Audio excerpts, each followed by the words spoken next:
Deep within the mountain, far from the eyes of the world, in the deepest point beneath the earth, stood Hephaestus's forge. This was no ordinary workshop. Lava burst through the rocks. The air was thick with sulfur and iron.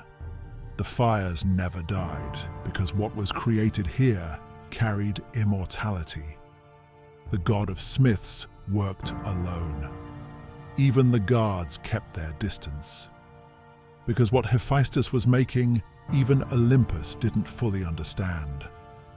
He was crafting a box, but this was no ordinary chest. The material on the anvil resembled no known metal.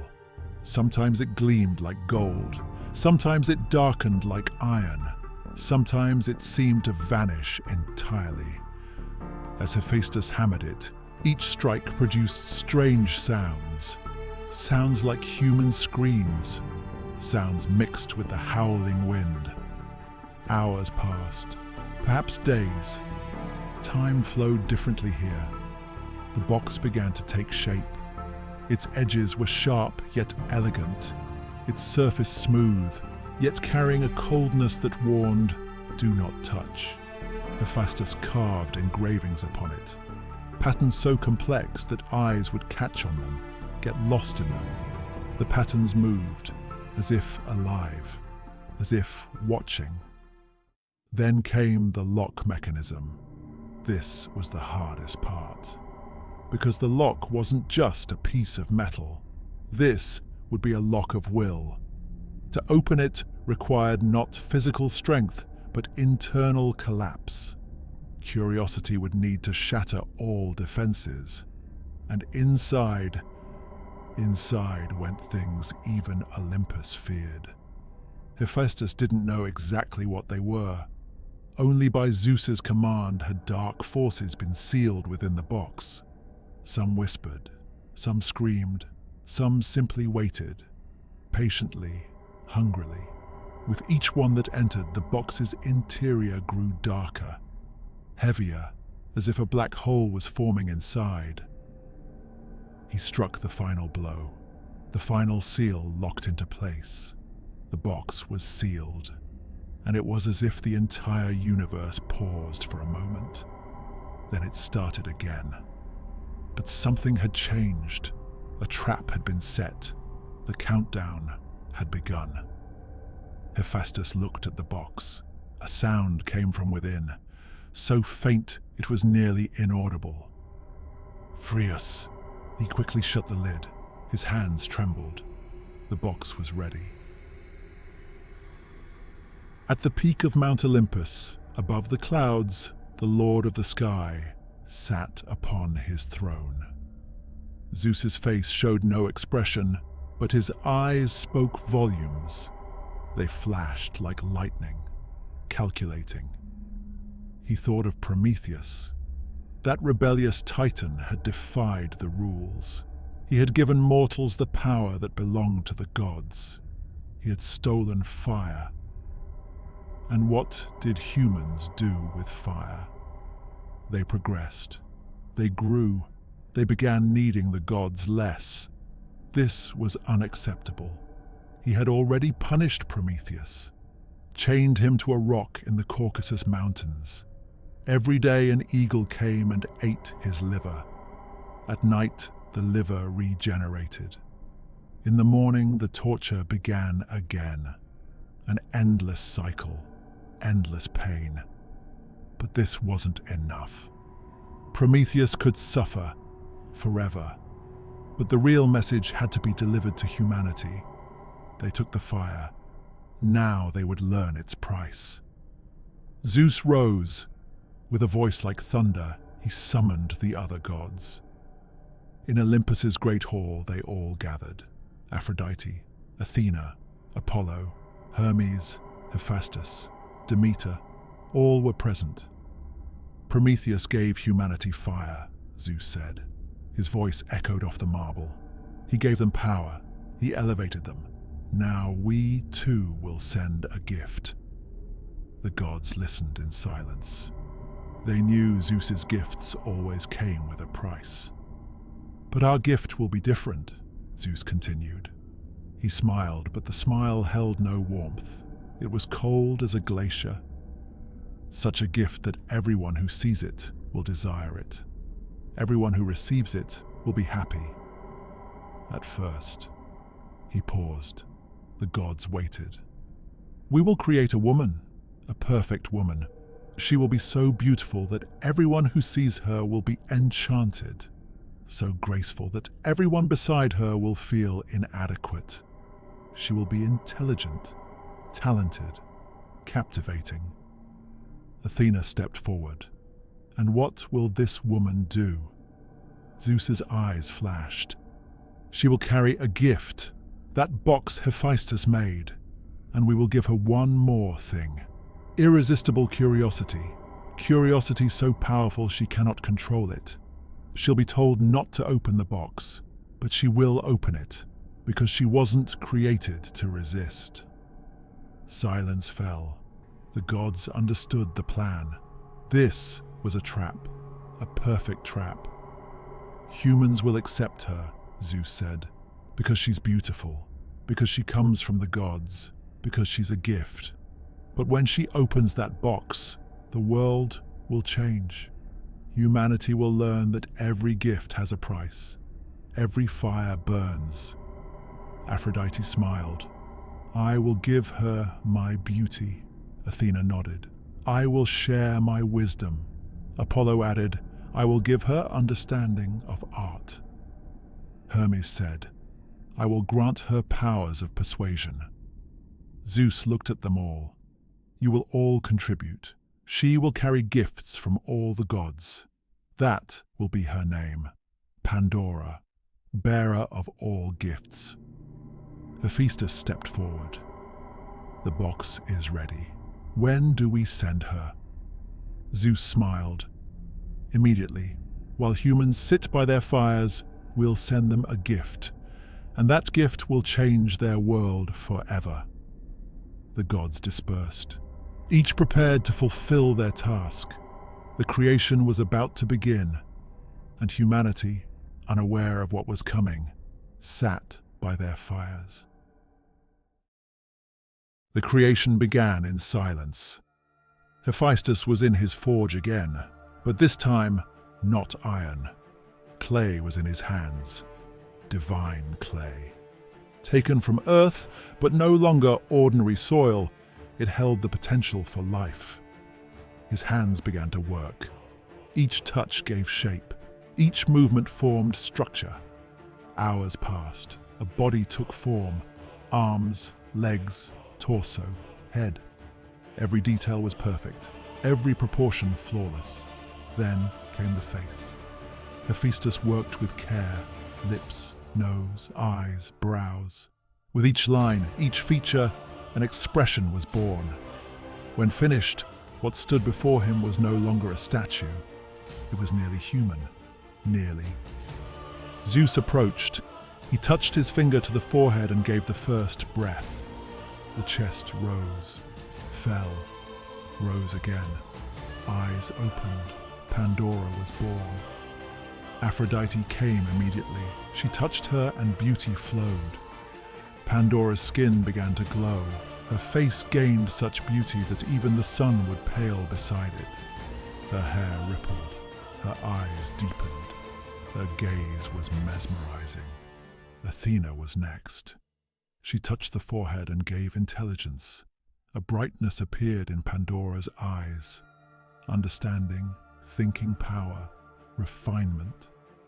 All came at once. Apollo approached. He gave her musical talent. Pandora's voice became melodic. Her movements gained rhythm. Every step was a dance. Demeter gave her connection with nature. Artemis gave courage. Hera gave maturity. Each god added something.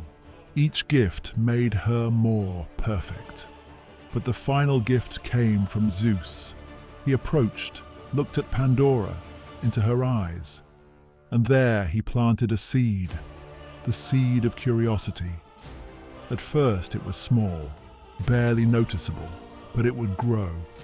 Each day it would grow a little more. It would become uncontrollable, unstoppable.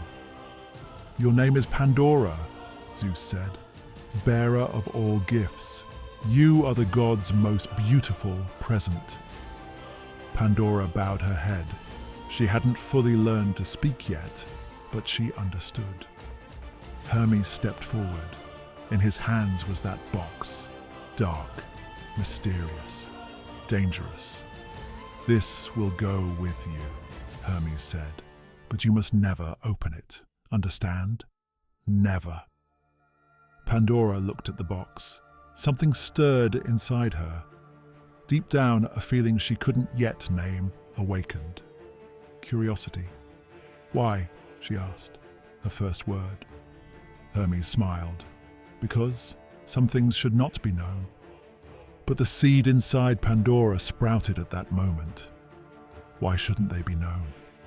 What's inside? Why was it given to me if I can't open it? The questions had begun, and they would never end. Hermes guided her through the clouds. Below, the world stretched out. Green, blue, brown. Humans lived in their small homes, gathered by their fires. The fire Prometheus stole had given them so much. It gave them light, warmth, the ability to cook, but most importantly, it gave them hope. Hope for progress. But now something else was coming. Hermes descended to a mountainside. There stood a simple house. Inside lived Prometheus, Prometheus's brother, but so different from him. Prometheus looked forward. Prometheus looked backward. Prometheus thought, then acted. Prometheus acted first, thought later. And now, the moment had come when he would act without thinking. The door opened. Prometheus stepped outside. He saw Pandora. Time stopped. That beauty, that grace, that gaze. Prometheus lost himself. His brother's warnings came to mind. Never accept gifts from the gods. Never. But how could he refuse? How could he turn away this being who stood before him like a goddess? "A gift from the gods," Hermes said. His voice was sweet, but something lurked beneath. "Pandora, she will marry you, make you happy, beautify your life." Prometheus swallowed.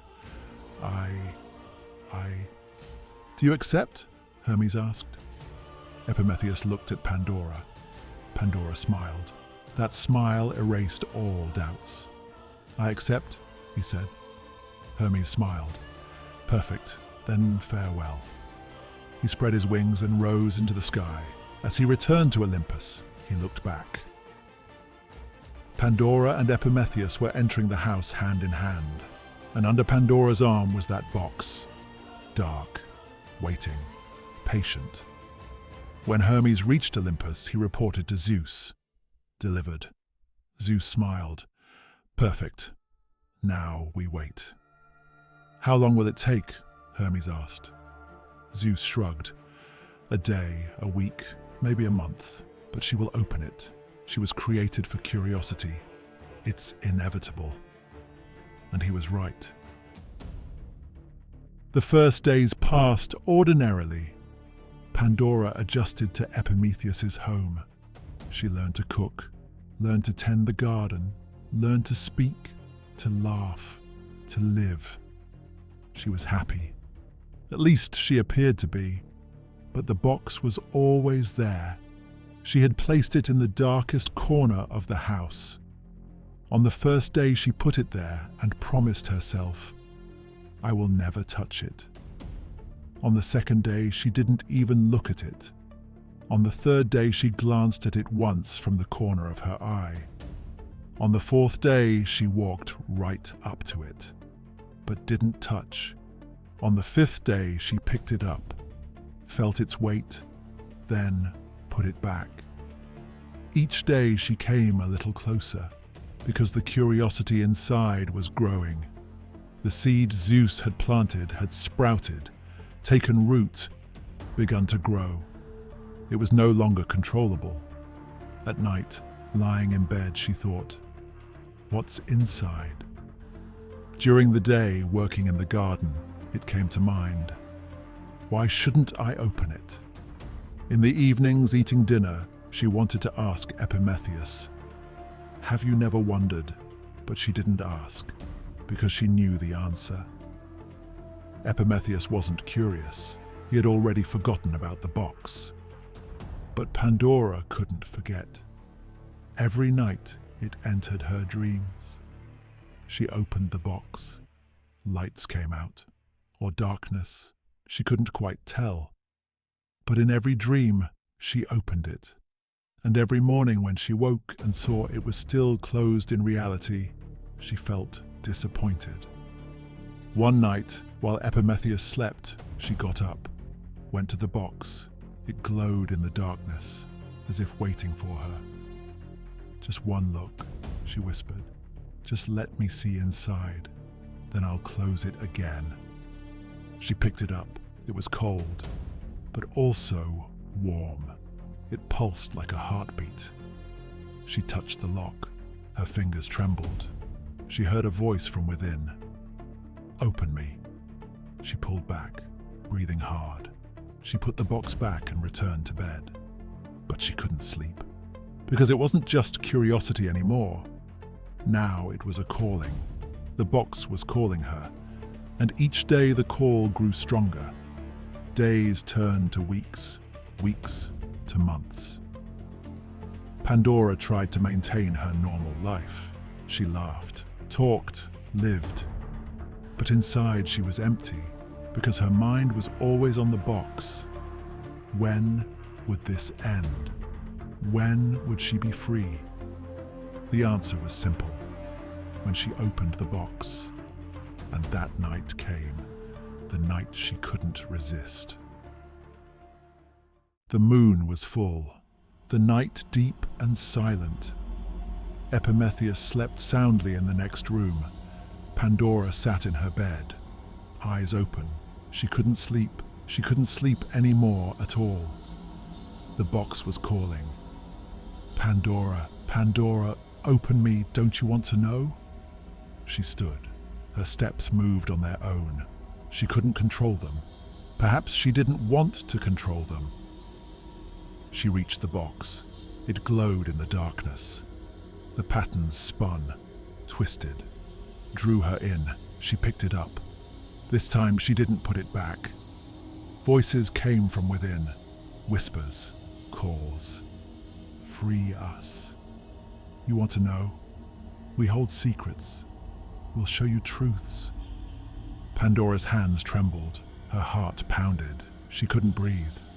A voice inside screamed, "Don't! Put it back!"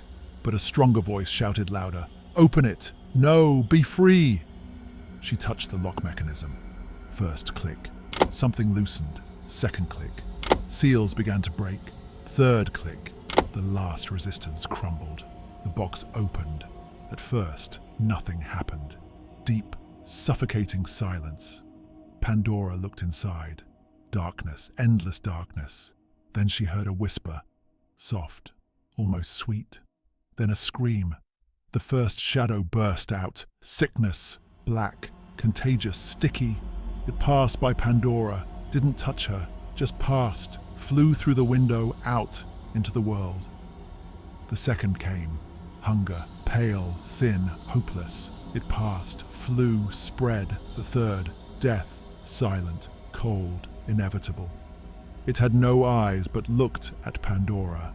Then passed, merged with the world. Then the others came, one after another, without stopping, without mercy. War. It carried swords and blood. Hatred. It flowed like poison. Jealousy. It watched with green eyes. Betrayal. It passed with a smile. Lies. It spread with whispers. Fear. It flew with screams. Pain. It touched everything. Pandora tried to close the box. She grabbed the lid, pressed down, but the forces easily pushed her aside. Old age emerged. Diseases emerged. Madness emerged. Despair emerged. As each one passed, something in the world changed. In the distance, screams rose. Somewhere a fire started. Somewhere someone fell ill. Somewhere a fight broke out. Somewhere someone died. Humanity was meeting suffering it had never known. Pandora collapsed to the floor. Tears flowed. Her hands trembled. "What have I done?" she moaned. "What have I done?" Prometheus came running. He saw the situation. Horror struck him. The box is opened." Sounds came from outside, shouting, crying, death. Pandora looked at the box. Now it was completely empty. Nothing remained inside. No, wait. At the bottom, something remained. Small, trembling, a light. The last thing was still inside. Days passed, perhaps weeks. Pandora stopped counting. She wouldn't open the door, didn't want to see outside, because outside had turned into hell. Sounds came, constantly, without stopping. The groans of sick people, the pleas of the hungry, the final breaths of the dying. War had broken out. Humans had turned on each other. Hatred had spread. Brother raised sword against brother. Diseases ravaged, bodies weakened, strength depleted. Old age began coming suddenly. People aged, bent, and died within years. Pandora knew all of this, because she had released it all. Finally, she gathered her courage. She opened the door, stepped outside. The world was a place she didn't recognize. Houses had burned. Fields had withered. People were thin, sick, afraid. A woman saw her, pointed her finger. You did this." Others turned, looked. Pandora, she opened that box. Everything is because of her.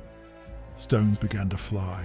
Pandora ran, returned home, shut the door. Prometheus held her. "It's not your fault," he said, but his voice held no conviction. Pandora cried. For days she cried. Then one night, she looked at the box. It was still in the corner, forgotten, abandoned. But she noticed something. A faint light seeped from inside. She approached, fearfully, trembling. She opened the lid. At the bottom, a tiny light remained. It flickered, seemed about to go out, but still burned. Hope, the last thing, the only remaining thing. Pandora reached out to take it. Maybe she should release this too. Maybe send it to the world, give it to humanity. But she stopped, because she thought something. What if hope went out too? Maybe it would be corrupted, mixed with hatred, hunger, death. Maybe it would be destroyed. Maybe it would become the cruelest lie. Or maybe Zeus had planned this too.